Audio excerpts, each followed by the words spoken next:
Privileged to introduce to you the 45th President of the United States of America, President Donald Trump.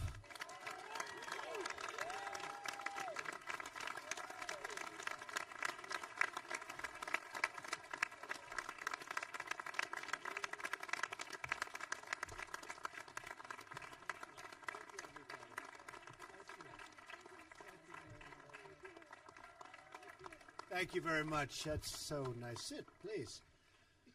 We have tens of thousands of people watching us right down the road. Tens of thousands. So I congratulate you, and at least we picked a beautiful day. You can't get a more beautiful day. I want to thank our Vice President, Mike Pence, for that wonderful introduction. I also want to thank you and Karen for being true champions for life. Thank you, and thank Karen.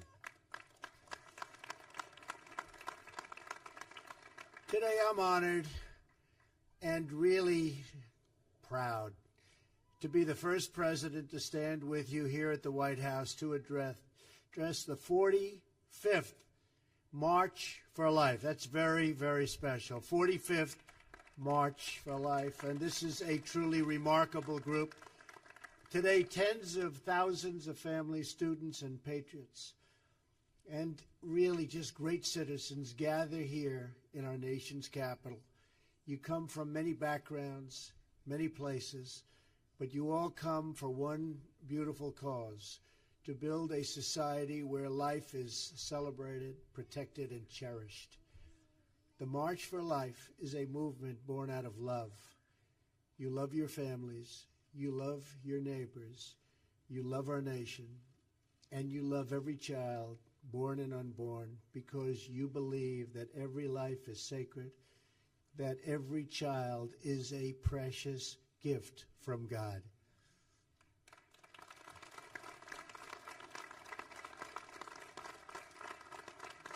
We know that life is the greatest miracle of all. We see it in the eyes of every new mother who cradles that wonderful, innocent, and glorious newborn child in her loving arms. I want to thank every person here today and all across our country who works with such big hearts and tireless devotion to make sure that parents have the care and support they need to choose life. Because of you, tens of thousands of Americans have been born and reached their full God-given potential. Because of you. You're living witnesses of this year's March for Life theme, and that theme is Love Saves Lives.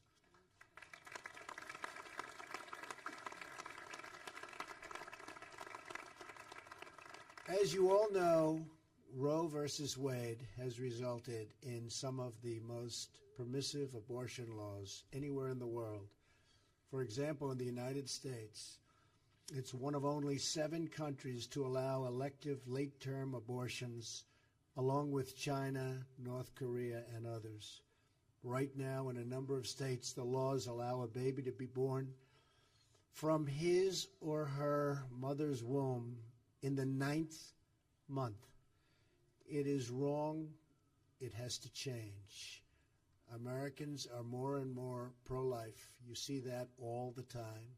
In fact, only 12% of Americans support abortion on demand at any time. Under my administration, we will always defend the very first right in the Declaration of Independence, and that is the right to life.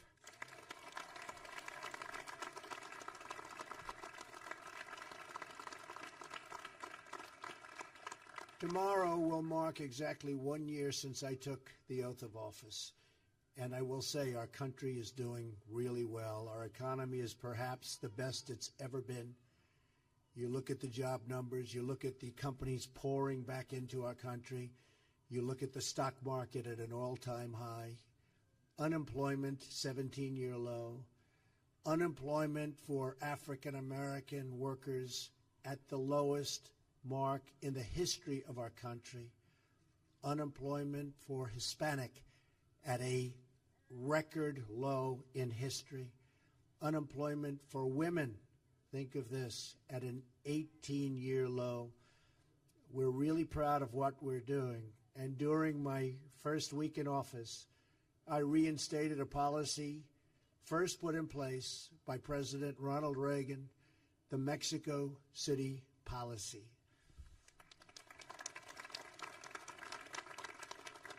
I strongly supported the House of Representatives' pain-capable bill, which would end painful late-term abortions nationwide. And I call upon the Senate to pass this important law and send it to my desk for signing.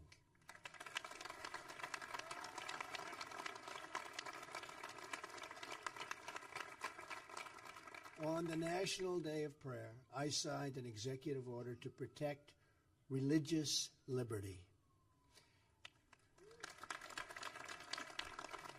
Very proud of that. Today, I'm announcing that we have just issued a new proposal to protect conscience rights and religious freedoms of doctors, nurses, and other medical professionals. So important.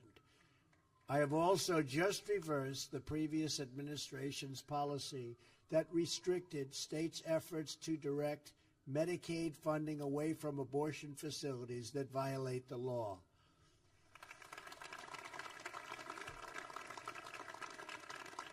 We are protecting the sanctity of life and the family as the foundation of our society. But this movement can only succeed with the heart and the soul and the prayer of the people. Here with us today is Mary Anna Donadio from Greensboro, North Carolina. Where is Mary Anna? Hello, come on up here, Mary Anna. Come. Nice to see you, baby. Mariana was 17 when she found out she was pregnant. At first, she felt like she had no place to turn. But when she told her parents, they responded with total love, total affection, total support. Great parents? Great? I thought you were going to say that. I had to be careful. Mariana bravely chose life and soon gave birth to her son. She named him Benedict, which means blessing. Mariana was so grateful for her parents' love and support that she felt called to serve those who were not as fortunate as her.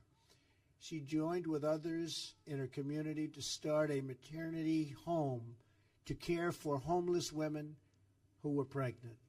It's great. They named it Room at the Inn.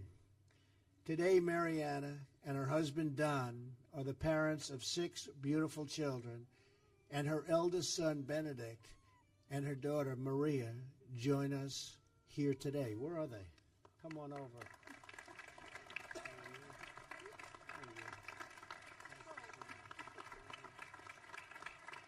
That's great. Over the last 15 years, Room at the Inn has provided housing, child care, counseling, education, and job training to more than 400 women. Even more importantly, it has given them hope. It has shown each woman that she is not forgotten, that she is not alone, and she really now has a whole family of people who will help her succeed. That hope is the true gift of this incredible movement that brings us together today. It is the gift of friendship, the gift of mentorship, and the gift of encouragement, love, and support. Those are beautiful words, and those are beautiful gifts. And most importantly of all, it is the gift of life itself. That is why we march. That is why we pray, and that is why we declare that America's future will be filled with goodness, peace, joy, dignity, and life for every child of God. Thank you to the March for Life, special, special people, and we are with you all the way. May God bless you, and may God bless America. Thank you. Thank you. Thank you very much.